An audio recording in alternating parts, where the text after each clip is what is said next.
All right, we are back with the GSMC Wrestling Laureate podcast brought to you by the GSMC Sports Network. I'm your host, Eric Rodriguez, here every Monday through Friday, 8 p.m. Pacific time, 11 p.m. Eastern time, here to talk about everything in terms of professional wrestling, all the action inside and out. We also talk about superstar news, inactive statuses, injury updates, contract negotiations, extensions, signings for promotions from WWE to AEW to TNA to Ring of Honor, New Japan Professional Wrestling to the GCW to the National Wrestling Alliance to the CMLL. If it makes major news, wrestling headlines. If it makes major news in the wrestling business, we talk about it here on this show, 1010%. Can't wait to hear what you guys have to say. Your opinions obviously are very appreciated. Obviously, there are no wrong answers. So, yeah, don't be shy to go ahead and drop inside that chat. Just kind of reflect on what we talked about real quick. And, make sure you check out some of these videos on YouTube as well on the GSMC Sports Network and the GSMC Podcasting Network. We're gonna, I talked about some WWE Monday Night Raw, gave my review about that. Gave my, was talking a little bit about WWE NXT in St. Louis. Talked about AEW Dynamite Title Tuesday. Also talked about The Rock rejoining WWE. Talking about the Bloodline. Talking about future storylines heading into the WrestleMania 41 Survivor Series, the Royal Rumble. So make sure you catch that. And now we're going to talk about some Tuesdays today in wrestling history. All right, guys. So you're gonna jump into my DeLorean here. Make sure you guys click your seatbelts, with click it or ticket here in the state of California. We're gonna get you for that. So we're gonna gun my DeLorean to 88 miles per hour, Marty. No, I'm just kidding. I'm a huge Back to the Future kind of dork, so gotta love it when you can bring up a Doc Brown reference. So we're going to talk about Tuesdays today in wrestling history on October 8th. On this day, we're going to go back in time, talk about some of the cool stuff. But first and foremost, we have a couple of notable birthdays today, a couple of birthday boys. Happy birthday. I'm just kidding. No, we're not going to do that. We have Art Barr, who was born in 1966. Paul Burchill back in 1976. I remember back in 2006 when he was the Pirate, and then he tried to coagulate with William Regal. Didn't really work out. But I heard he's doing really good in the independent wrestling circuit right now. I think he's on the NWA. I think he's on the National Wrestling Alliance. Don't quote me on that. I'm pretty sure though. I'm on the fence there. And of course, we have awesome. We have the Miz. The Miz, born in 1980, starting off in MTV's The Real World to WWE. Obviously, huge round of applause for turning your back on R-Truth, your only friend. I'm just kidding, no. But I gotta give the Miz his awesome birthday wishes. Hope him and Maurice and the baby are having an amazing, birthday. Hope you guys are having a great dinner. But why did you have to turn on R-Truth? I'm just kidding. No. It was for the best. It was for the best that the Miz, he's still in his prime. Maybe if he was like 5 to 10 years older, maybe him joining some silly tag team with R-Truth, the Awesome Truth, would kind of be idealistic. But as of right now, he still has a lot left in the tank. Immediately he joins the Intercontinental Championship fray. He could very much challenge Jey Uso and win the title. And I wouldn't be shocked. There would be no shocks if The Miz regains the WWE Intercontinental Championship, because obviously he's been a prestigious champion. He's the one who put the Intercontinental Championship on the belt, especially during the 2000s to the 2000. I gotta be honest, 2000 10s to 2018. No, he was still even great back then. It's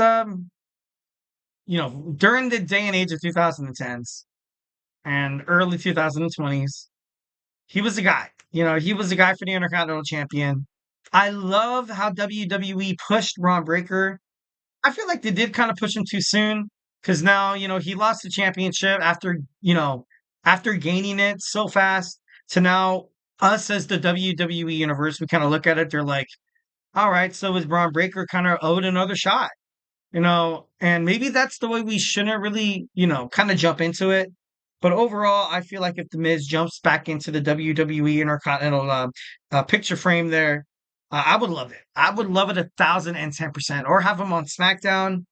My God, he'd be pretty cool. But overall, you had that promo, that glitch from the Wyatt Six during the Miz's confrontation with R-Truth in the back. Obviously supported by Karrion Kross. We're possibly going to see a Wyatt family or the Wyatt Six going toe to toe with the Miz and the Final Testament, which would be pretty badass as well. But we're here to talk about Tuesdays today in wrestling history. So yeah, let's talk about it. In 1991, the York Foundation, Richard Morton, Thomas Rich, and Terrence Taylor defeated Dustin Rhodes, Big Josh, and Tom Zenk to win the WCW Six-Man Championships.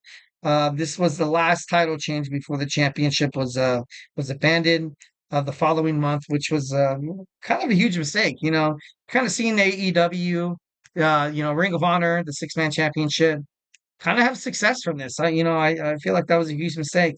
I ultimately wanted WWE to kind of adapt to this strategy here of, being, saying, hey, it's okay if you want to, like you see the New Day, like you see the Final Testament, the Wyatt Six, American Made. There's so many factions out there who could be successful, trios champions. And I feel like that should be one of their next titles. I got to be honest, when I saw Triple H Paul Levesque at WWE Bad Blood step into the ring, and then you saw an unveiled, when you saw a title unveiling, I got to be honest, I thought it was either the women's Intercontinental or the women's United States. I would have never in my 32 years of living thought it was going to be a crown jewel champion. So great. So great. Oh my God. So prestigious. I'm just kidding. No, I'm not trying to be a jerk. It's a cool title, very shiny. Um, oh God, I can't even fake it. I got to be honest. I can't even fake it to make it tonight. Like I hated it. I think it's cool. You know, ultimately you lost that with WWE Survivor Series where you had the two champions going head to head. You had the tag team champions and the world tag team champions going head to head. The WWE Women's Champion going head to head with the world champion. It's not the same anymore. Raw versus SmackDown is essentially dead.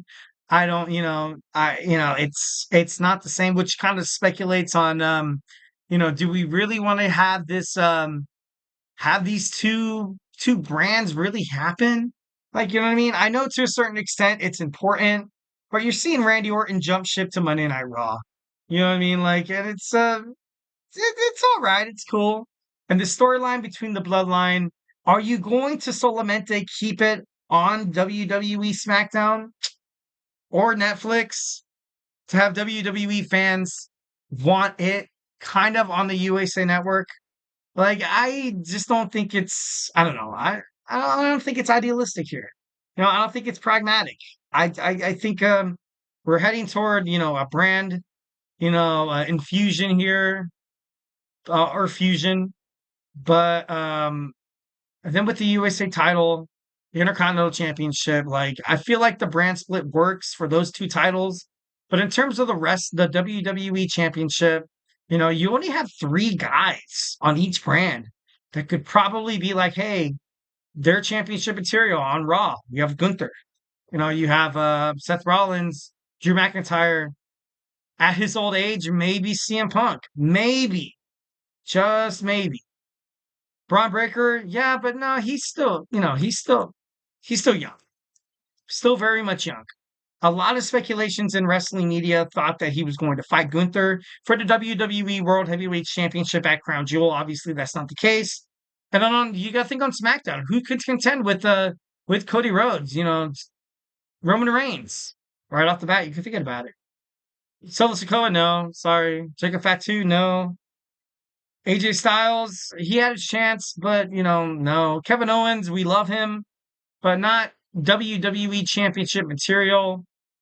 Obviously, maybe his reputation is kind of, diminished or, is kind of like not blackballed, but kind of has a scar on it because of what happened with his WWE Universal Championship run, where he essentially lost every match, but with interference with Chris Jericho, helping him win it, losing against Bill Goldberg. Oh, so bad. So bad. That title run was probably one of the worst in WWE history, which is exactly why Kevin Owens is probably a little bit, has this animosity holding over himself. But on SmackDown, like, I don't see anybody. Just Roman and Cody. Of course, now you have The Rock, but The Rock only makes sense as the champion if he's like associated with the bloodline. If he was like just the random Rock coming back to WWE, yeah, then he wins the title. Then you'll be like, all right, where does the storyline go from there? Sure, it'd be cool to kind of see the Great One, The Rock, the final boss, come back to win the championship. Honestly, I would hate to see him win the championship. I feel like that'd be terrible. Maybe WWE might find a way to kind of manipulate the storylines to kind of make it go that way. But as of right now, you have The Rock, who's he's so over. He's so over and he's so damn strong that it would just, you have somebody like Kevin Owens beat The Rock for the WWE Championship. Is that cool? You know what I mean? Or Cody Rhodes loses it just to kind of win it back. It'd be kind of like, what's the purpose of him losing it anyway? Roman Reigns defeating The Rock for the WWE Championship is obviously the only thing that makes sense. But once again, it's predictable. And WWE or any wrestling promotion for that matter, to be successful, you have to be unpredictable. So at the same time, it's like, you know what? It's kind of, I don't know. So right now on SmackDown, it's kind of up in the air. Would be interesting to find out if anything really, comes about it. In 2006, WWE presented No Mercy at the RBC Center in Raleigh, North Carolina. In the main event, you saw King Booker retain the World Heavyweight Championship in a Fatal 4-Way match against Finlay, Bobby Lashley, and Batista. Also on the show, you saw MVP make his WWE debut with the win over enhancement talent Marty Garner. In 2007, you saw Hiroshi Tanahashi defeat Yuji Nagata to win the IWGP World Heavyweight Champion. In 2017, WWE Hell in a Cell was live. It took place at the Little Caesars Arena in Detroit, Michigan. The main event saw Kevin Owens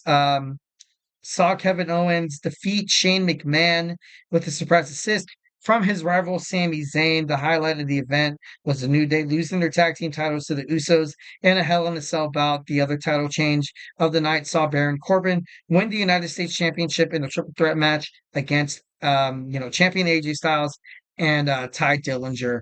So a lot of great stuff, a lot of crazy stuff happened on this day, but not really too crazy. What happened with Baron Corbin? What's going to happen with Baron Corbin in the future?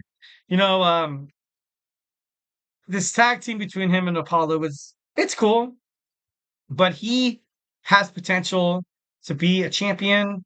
I loved it when he came out as the lone wolf kind of thing. Like I thought that was pretty badass. Obviously, kind of thrown to hell when he had a little dispute with Vince McMahon and the higher ups, and Vince McMahon essentially buried the Golden Gloves winner Baron Corbin. So I don't know. It'd be kind of interesting to kind of see him, staple his name in the United States Championship, kind of picture. Once again, kind of creating a little prestige in the United States Championship kind of division, which is not bad, which is not bad. And I know I just got done talking about how a lot of these superstars don't really match up or don't really match up to a lot of what the WWE champion really entails, what it needs for WWE to be successfully like marketing their ticket sales, to put the butts in the seats, adding revenue, merchandise sales and stuff like that, marketing, so to speak. It's the champion marketable. Like, you know what I mean? LA Knight he is. What's gonna happen when Logan Paul is returning back to a WWE SmackDown in the future? So, a lot of things are up in the air in terms of WWE. Me, on the other hand, I'm excited to find out what happens. I just hope nothing dumb happens. You know what I mean? I just hope that they do it well, they do it right. In the past, they kind of WWE has done a lot of things wrong, but as a company, we still love them heading into this Triple H Paul Levesque era. So, we can't bail on our boys here. Can't bail on our boys. All right, guys. So, hey, that's it for me. Hope you guys had an amazing time watching the show. Hope you guys had an amazing Monday and Tuesday. Oh, yeah, my man Logan James in the mix. What's up, Logan? Hope you're doing well tonight. Julia and Stephanie Vacure in NXT. I love women. Honestly, NXT is doing women wrestling probably better than AEW, Ring of Honor, TNA, WWE, SmackDown, or Raw. They're doing such a great job. They're doing such a great job. A lot of what they should probably kind of mimic. You have the WWE NXT Women's North American Championship, a mid-card belt that Raw and SmackDown could benefit from, having the WWE Women's Intercontinental Championship and the WWE Women's United States Championship. I just feel like it'd be great. It'd be so great. And right now, kind of alluding to the point that Logan James is making, which I agree with 1,010%, that WWE NXT Women's Wrestling is just absolutely on a whole nother level. Can't really be matched. Can't really be matched in any way, shape, or form. So 1,010% got to give a shout out to Shawn Michaels, the Heartbreak Kid, the CEO of NXT, obviously the general manager, Ava, as well, doing a great job. Absolutely such a great job on NXT. All right, guys. So thank you so much for tuning in to the GSMC Wrestling Laureate podcast brought to you by the GSMC Sports Network. I'm your host, Eric Rodriguez, bidding you farewell. Hoping you guys have an amazing night. Once again, follow us on Twitter /X, Instagram, Facebook, and TikTok for more content and updates. Superman Punch that, like a subscribe button to the show. Follow the network here, the GSMC Sports Network. We do love a lot of peace, love, and positivity 1,010% of the time. But of course, criticism happens in terms of sports. It's okay. It's okay. Feedback is a gift. So, make sure you guys chat, comment whenever you can. It's super cool. Super cool. All right. So, once again, if I have not made you a wrestling fan by now, we have football heating up in the NFL week 6. Week 6, we got the GSMC football podcast with Kenneth. We got the Chip Shot football podcast with Manny. We also got fantasy sports. So if you're a fantasy goer, on football, find out your stardoms, your sit-ems, who to pick up off the waiver wire, maybe risking that dropping of a player and picking up another player. Sometimes the risk is worth the reward. We have Chris Shepard representing the GSMC with the GSMC Fantasy Sports Podcast. Make sure you tune into that. We got basketball starting in late October, so make sure you tune into Nelson's GSMC GSMC Basketball Podcast. A lot of WNBA, content surrounding that as well. Make sure you tune into that. We got all around sports with my man TJ with the GSMC Sports Podcast. We also have sports by GSMC by Jeremy. Make sure you tune into those shows as well. And of course, Saturdays are filled with a lot of shocking college football action. I'm trying to get into college football. Obviously I've been, keeping tabs on my man Tommy, the GSMC College Football Podcast. He's an amazing host. Definitely, if you're looking to get into some college football, if you're trying to dabble into it like me, make sure you tune into the GSMC College Football Podcast with my boy Tommy. He will show you, all the right ways to watch college football, maybe a couple of shockers. He has a lot of power rankings that could definitely help you, especially in terms of if you're doing fantasy for college as well. Got to give a shout out to my man right there. All right, guys. Once again, hope you guys had an amazing, beautiful Tuesday. It is Tuesday. Do not get discouraged. Tomorrow is Wednesday. Tomorrow is Hump Day. Now, hey, no, don't get too excited. Hump Day. My mom always told me, when you try to get over that hump of the week, then now it's all downhill from here Thursday and Friday. So don't be discouraged. We have a lot of professional wrestling during the week. Make sure you tune into that. Make sure you tune into all the other podcasts. You guys, once again, stay absolutely beautiful. But as always, love you.